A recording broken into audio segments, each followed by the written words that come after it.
சபை என்பது என்னன்னா ஜனங்களுக்கு விழிப்புணர்வு உண்டாக்குறது தான் சபை. குடும்பம்னா என்ன, கணவன்னா என்ன, மனைவினா என்ன, வாழ்க்கையில் இருக்கிற எல்லா சவால்களை எப்படி சந்திக்கிறது.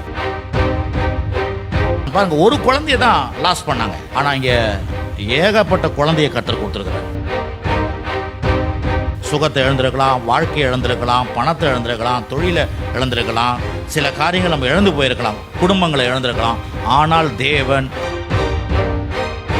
ஏதோ நான் தப்பு பண்ணிட்டேன், அதனால தான் கர்த்தரா பார்த்து கொடுத்த தண்டனை இது.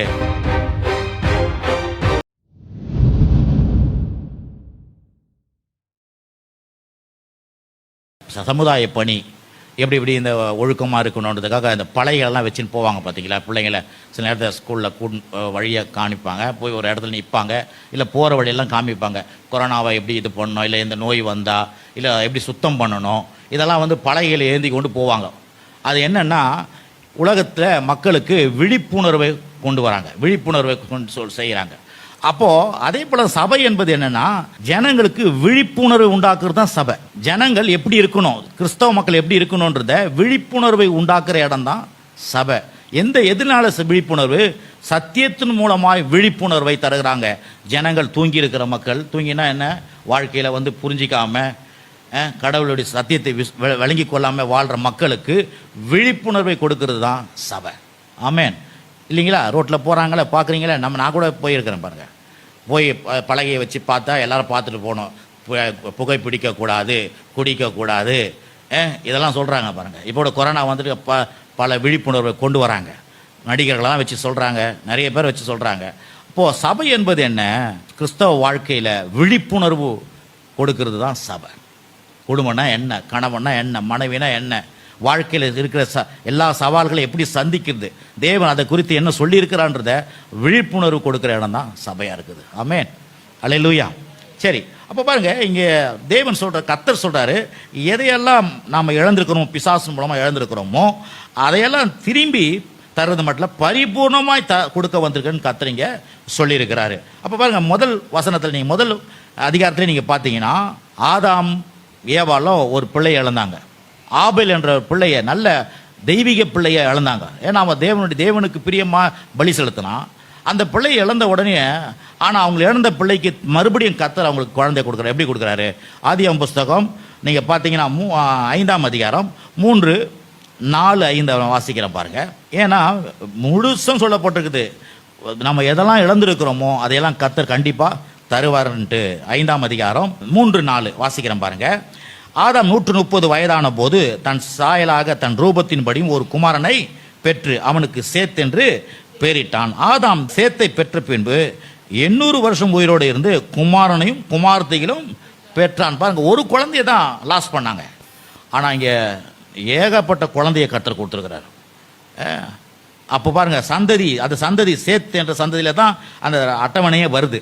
அப்போ நம்மளுடைய வாழ்க்கையில் எதையெல்லாம் நம்ம இழந்திருக்கலாம், பிசாசு பல காரியத்தை நம்ம இழந்திருக்கலாம். சுகத்தை இழந்திருக்கலாம், வாழ்க்கையை இழந்திருக்கலாம், பணத்தை இழந்திருக்கலாம், தொழிலை இழந்திருக்கலாம், சில காரியங்கள் நம்ம இழந்து போயிருக்கலாம், குடும்பங்களை இழந்திருக்கலாம். ஆனால் தேவன் எல்லாத்தையும் இரட்டத்தனையாக 7 தனையாக திருப்பி தரக்கூடியவர் என்பதை இந்த காலை வேளையில புரிஞ்சுக்கணும். ஏன்னா அதுதான் இயேசு சொன்னார், என்ன பண்ண, இழந்து போனதை தேடவும் காணாத போனதையும் ரட்சிக்கவும் வந்திருக்கிறேன். அப்போ இன்றைக்கி நம்ம என்ன பண்ணிடுறோம்னா, ஏதாவது இழந்துட்டோம் வச்சிங்களேன், இழந்துட்டோன்னையும் நம்ம என்ன சொல்லிக்கிறோன்னா, ஏதோ நான் தப்பு பண்ணிட்டேன், அதனால தான் கர்த்தரா பார்த்து கொடுத்த தண்டனை இது அப்படின்ற ஒரு எண்ணத்தை நமக்குள்ளே விதைச்சிக்கிறோம் நாமளே.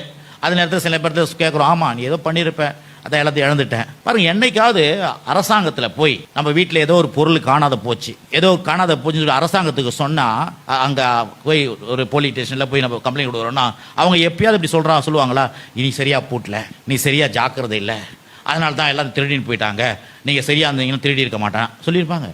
இல்லை, உடனே கம்ப்ளைண்ட் எழுதி வச்சு உடனே என்ன பண்ணுவான், ஆக்ஷன் எடுத்து உடனே அதை தேடுறதுக்கு ரெடி பண்ணுவான் பாருங்க. அப்போது சாதாரண இந்த பூமிக்குரிய அரசாங்கமே நாம் எதையெல்லாம் இழந்தா அதை தேடி தர்றதுக்கு போராடுறாங்கன்னா, பரலோக கவர்மெண்ட், பரிசுத்த கவர்மெண்ட், தேவனுடைய கவர்மெண்ட், அந்த கவர்மெண்ட் எப்படி நம்ம இழந்ததெல்லாம் எப்படி கொடுக்காத போவோம் யோசிச்சு பாருங்க. நம்ம என்ன பண்ணுறோம், நம்ம எதனா இழந்துட்ட உடனே இன்னொன்று ஏதோ நம்ம தப்பு பண்ணதுனால தான் கத்தர் ரெண்டு வச்சார் போல நம்மளை, இப்படி தான்.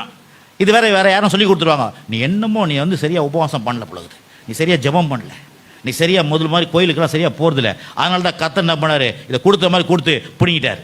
இங்கே வேதம் சொல்லு திருடிட்டான்னு சொல்கிறாரு கத்தர். நம்ம என்ன சொல்கிறோம், கத்தர் தான் திருடிட்டாரு நம்மக்கிட்ட இருந்து. ஏங்க கொடுத்தவரை திருடுவாருங்க, எவ்வளோ மோசமானவர் இருப்பார். அப்போ கத்தர் வந்து கொடுத்துட்டு அவரே திருடினானா அவர் பயங்கரமான மோசமானவர். அவரை போல மோசமானவர் யாருமே இருக்க மாட்டாங்க. சொல்லுவாங்களே, கொடுத்த மாதிரி கொடுத்து பிடிங்கிடாம பார்ப்பாங்க அப்படின்னு வாங்க பாருங்க.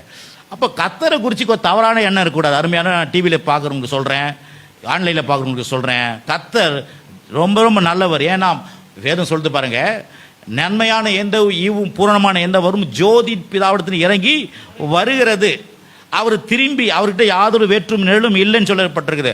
அப்போ அவர் ஒரு முறை உங்களுக்கு கொடுத்துட்டாருன்னா அதை வந்து அவரே எடுத்துக்க மாட்டார். இருக்கிறீங்களா? அப்போ கத்தரை குறித்து நம்ம வந்து தெளிவாக இருக்கணும், விழிப்புணர்வு இருக்கணும்.